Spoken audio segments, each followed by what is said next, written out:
Məlumat üçün bildirirəm ki, Sosial-İqtisadi Araşdırmalar İctimai Birliyi olaraq kölgə iqtisadiyyatında korrupsiya halları və ona qarşı mübarizə adlı layihəmizin yekun tədbirini keçiririk.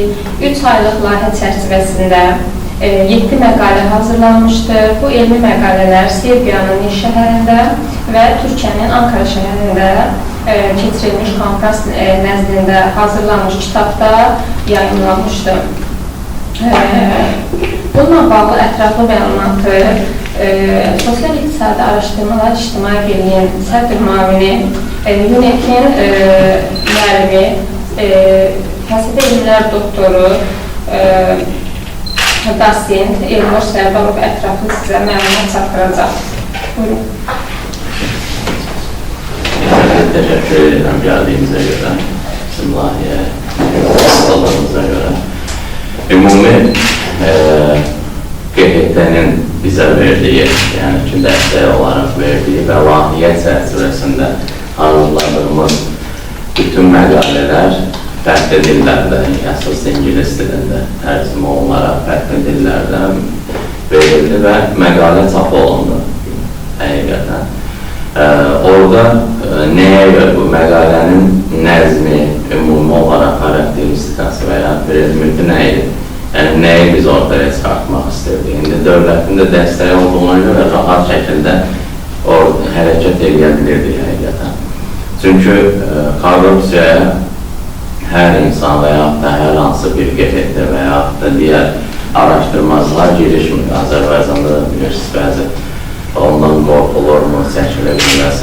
Amma həqiqətən buraya girişməyimiz əsasən iqtisad üzrə fəlsəfə doktoru olduğuma görə kölgə iqtisadiyyatı da mənim tam məzmunlu şəkildə bildiyim üçün həmin Azərbaycanda olan problemlərdən, əsas problemlərdən, hətta bütün problemlərin özəyi deyə bilərik bu korrupsiya ki, o bizə həqiqətən bu məqalələri yazıb bu layihəni işləməyimizi təkan verdi.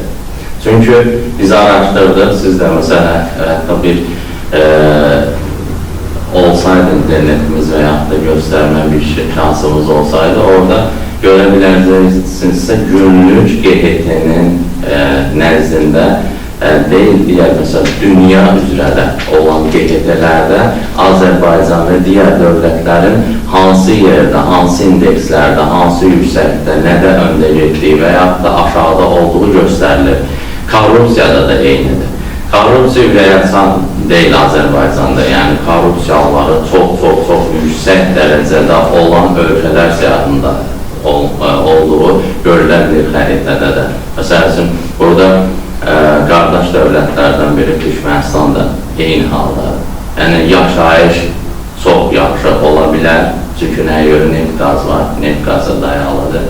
Azərbaycanda da eyni şəkildə, amma maalesef ki, o şeylərdən korrupsiyanın olması halları daha çox baş verir. Məsəl üçün, ilk öncə biz korrupsiyanın, mən düşündüm ki, məsələn, insanlar bəlkə əsas da düzdür, gənclər üzərində biz çox işləyirdik ki, gənclər bəlkə başa düşmür korrupsiya nədir. İlk öncə rüşvət sözünü araşdırdım. Rüşvət sözü biraz gülünc səsləndirsə də Roma və Yunanistanda hədiyyələşmə deməkdir.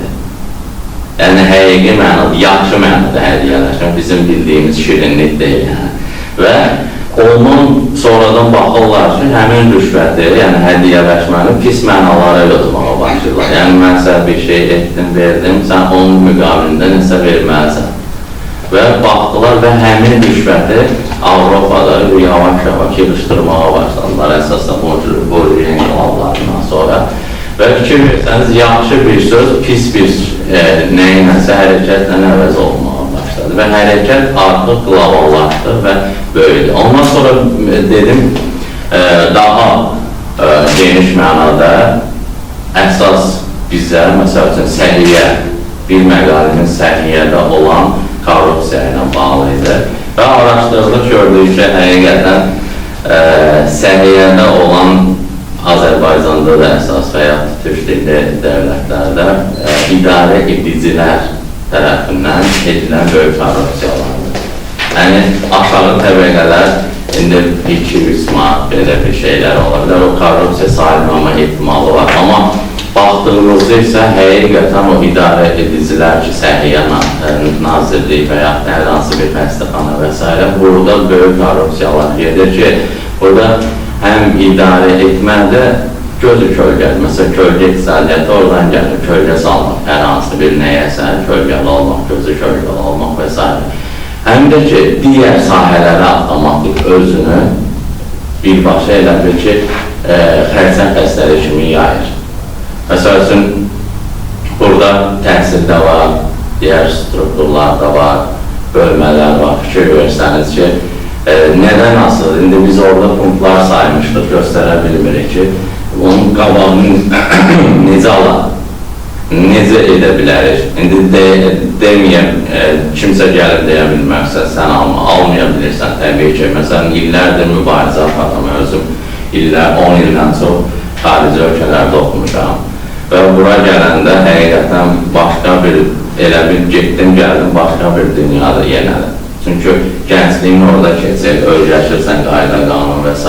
Gəldiyində amma korrupsiya hallarla üzləşəndə əsasda iş yerlərində artıq sənə hər bir şey tərs gəlir. Və bunu artıq insanların gözündə verməsəm olarmı, düşünün o hala gəlir, çıxır ki, verməsən ayrı sayılır. Yəni o qədər və yaxud da almasan ayrı sayılır halına gətirilir və hətta o sadaladıq bir punktlar olaraq ki, nələr olmalıdır ki, korrupsiya getsin, nələr olaraq korrupsiya getməlidir və ilk öncə insanların rəfah halı düzəlməlidir korrupsiyanın olmaması üçün. Yəni, insan rahat şəkildə istədiyini rahat şəkildə almalıdır. Zaten insanların bir çoxu yaşayışda gördüyümüz kimi normal yaşayış istəyir. Yəni ki, aşırı dərəcə aliqar, 50 dənə villam olsun və s. birində yaşayacaqsan, seçincisidə ehtiyac yoxdur.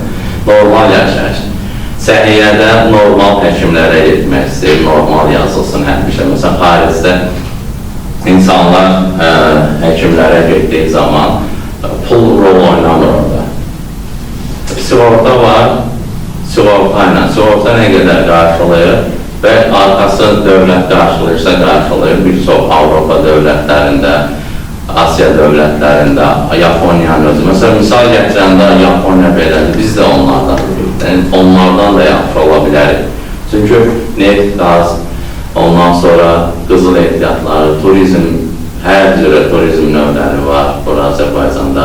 Xalq o qədər çox deyil, yəni böyük bir 11 milyondan biraz çoxu yaşayış olaraq və həqiqətən bu şey düzələ biləcək səviyyəsində və başladıq digər şeyləri araşdırmağa. Düzdür, 7 məqalənin içərisində böyük 175 səhifədən çoxdur bir kitab halına gəlib artıq və insanlar gördük ki, artıq insanlar korrupsiyanı adət ənənəyə çevirir. Əsas da üst düzey, yəni ki, idarə edici səviyyədə. Biri digərindən pullu və yaxud da malı mülkü çox olsun, üst idarə ediciliyi onda olsun deyə korrupsiya ilə məşğul olur. Fikir verirsiniz, hansı? Yaşamaq üçün deyil. Tamamen başqa nədənlər üçün və təbii ki, yenə də əzilən aşağıda ki, insanlardır ki, məsələn, öz haqq ədalətliyini qorumaq üçün bir sürü prosedurlardan keçir, korrupsiyalardan və s. ki, o da təbii ki, haqq ədalət olmadığı sürəcə həmin korrupsiya hər zaman həmin ədalətliliyi ortadan götürə bilir.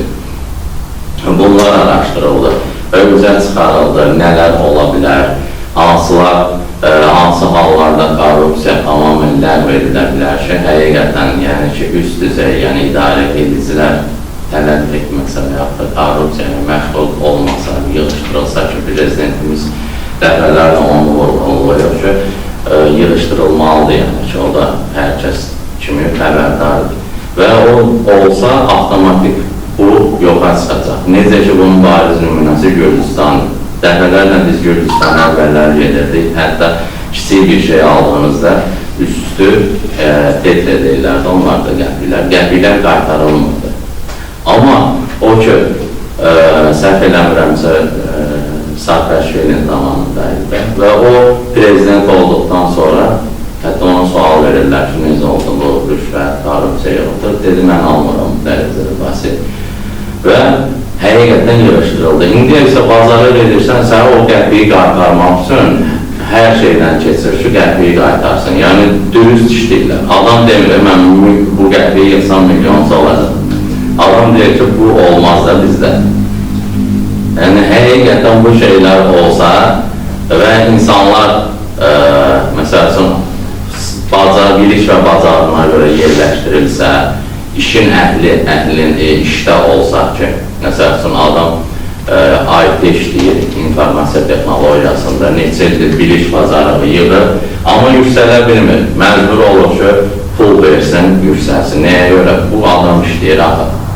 Məsəl üçün, Yaponiyada tam tərsidir. Yaponiyada bilik və bacarıq, yaş, staj. İkisi önəmlidir.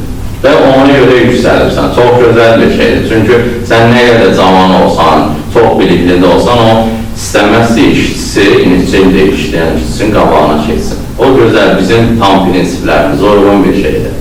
Yəni ki, kimsə kimsəni tapdalamır və rahat şəkildə fikir versəniz, müəllimə də hörmət olur, səhiyyəçilərinə də və s. Hər kəs bir-birini gözləyir və heç kəs gözü kölgəli olmur, necə kölgə iqtisadiyyatındayız və rahat şəkildə nazirdə, deputatda, icra hakimdə, bələdiyyə və s.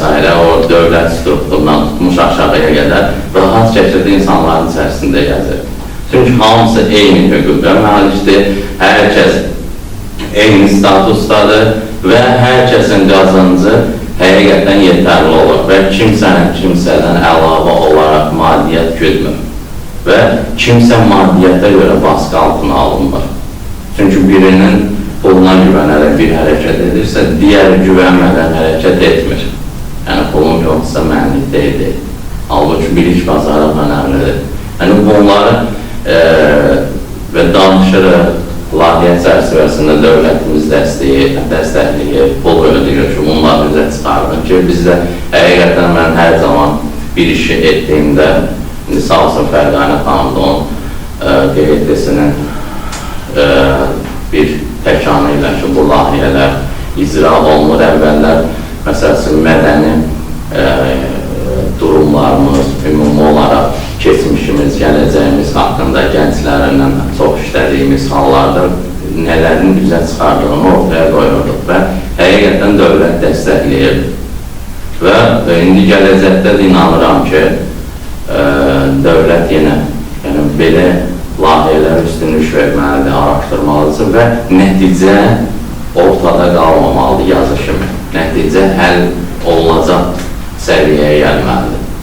Məsələn, bugün də xəbərlərdə yayılmışdır, səhv eləmirəmsə, Almaniyada qısa metrajlı film çəkilir və Almaniyada həmin qısa metrajlı filmdə bizim siyasətçilərimizin Avropada olan idarə edicilər, jurnalistlər və s. pulla alınma söhbətlərini filmə çəkiblər. Ki, gəlirlər burada pulla sustururlar və istədiklərini edirlər. Bu olmamalıdır.